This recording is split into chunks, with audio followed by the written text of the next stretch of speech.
Bonjour les amis de DSN TV. J'ai l'honneur aujourd'hui d'avoir un invité spécial qui nous vient du Sénégal, mais qui est aussi surtout de la diaspora. Quelqu'un qu'on a connu, qui a passé, j'allais dire, tout son cursus universitaire ici en France et qui aujourd'hui revient en France pour un projet et qui a énormément de choses à nous dire parce qu'il n'est pas que quelqu'un qui est issu de cette diaspora, il est aussi un acteur à la fois politique maintenant, mais surtout quelqu'un qui a beaucoup apporté des nouvelles idées, une innovation et qui a aussi un avenir qui est lié avec le Sénégal. C'est quelqu'un qu'on connaît, qu'on a eu l'occasion de présenter tout dernièrement aux médias sénégalais, mais aujourd'hui, ici en France, il se retrouve face à moi pour la DSN TV et je veux nommer naturellement Bouna Kanté. Bonjour Bouna, ça va? Bonjour Mike, ça va très très bien, je te remercie pour cette invitation. Parce que c'est un honneur pour moi d'être là en face d'un monument artistique et Mike que tout le monde connaît qui œuvre beaucoup pour la communauté sénégalaise. Donc je tiens à te remercier pour cette invitation et je dirais que c'est vraiment un honneur d'être là. Écoute, l'honneur est partagé et puis surtout j'ai eu l'occasion de voir que vous avez un circuit qui a été quand même très remarquable. Vous avez passé toute votre jeunesse ici en France, vous avez eu l'occasion de faire vos études ici. Aujourd'hui, vous vous retrouvez au Sénégal. Sur quel projet vous travaillez?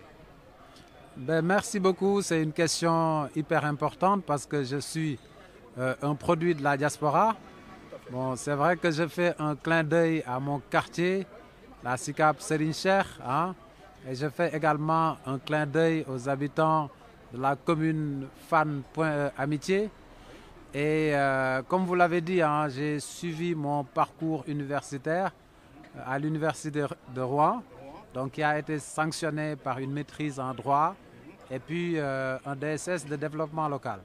Donc suite à ça, j'ai pu passer mes concours pour intégrer l'administration territoriale et j'ai été formé également à l'École nationale d'administration des cadres territoriaux qui est à Angers.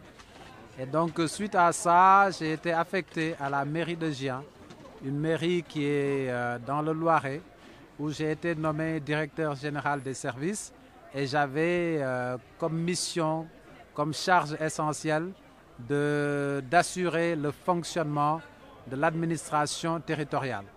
Donc après ça, j'ai été servir à Vinay, près de Grenoble, où j'ai été également DGS, directeur général des services.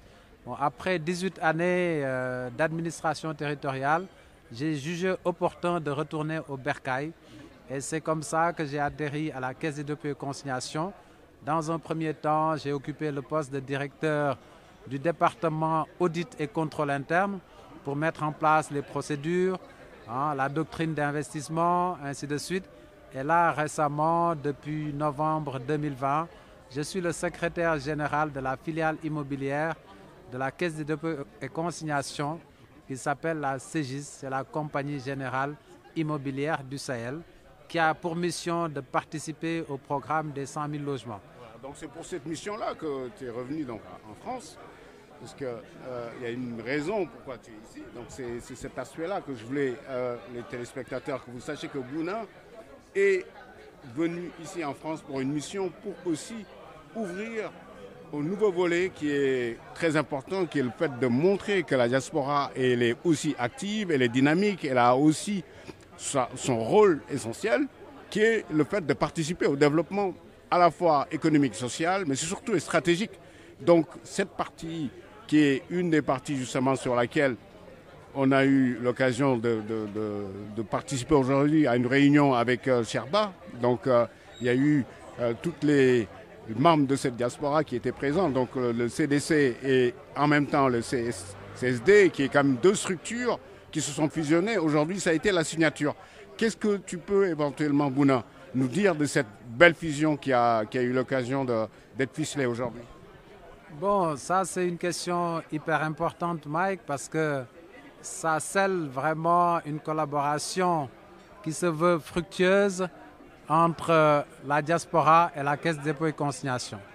Parce qu'aujourd'hui, on est parti d'un constat simple. La diaspora envoie énormément de ressources au Sénégal. C'est plus que l'aide économique au développement. Tous les années, c'est plus de 1000 milliards de francs CFA que la diaspora envoie au Sénégal. Sans cette diaspora dynamique, sans cette diaspora travailleuse, je pense qu'au Sénégal, si la diaspora ne contribuait pas à l'effort de développement, on aurait connu des difficultés. Donc c'est un clin d'œil également à la diaspora pour vraiment magnifier l'effort qui est fait envers le Sénégal. Mais le constat aussi est simple. La diaspora envoie beaucoup de ressources, mais ces ressources-là sont destinées à des besoins qui ne sont pas liés à l'investissement. En général, c'est pour envoyer à la famille de quoi se nourrir, de quoi s'habiller. Et après leur retraite, on se rend compte que cette diaspora n'a pas beaucoup investi au Sénégal. Donc l'objectif est aujourd'hui de réorienter ces flux financiers vers un investissement productif. Permettre à la diaspora de bénéficier de terrains, de logements. Comme ça, une fois au Sénégal, ils ont au moins un bien immobilier. C'est dans ce cadre-là, également à cause d'un déficit de logement, que la CDC a créé la CGIS, qui est une compagnie immobilière et qui œuvre dans le domaine du logement. Parce qu'en 2013, on a eu les statistiques qui nous montrent qu'il y a un déficit de plus de 350 000 logements au Sénégal. Rien qu'à Dakar, c'est énorme. Rien qu'à Dakar, le déficit est plus de 150 000 logements. Et l'écosystème n'arrive à produire que 5 000 logements par an. Vous voyez qu'il y a un gros gap.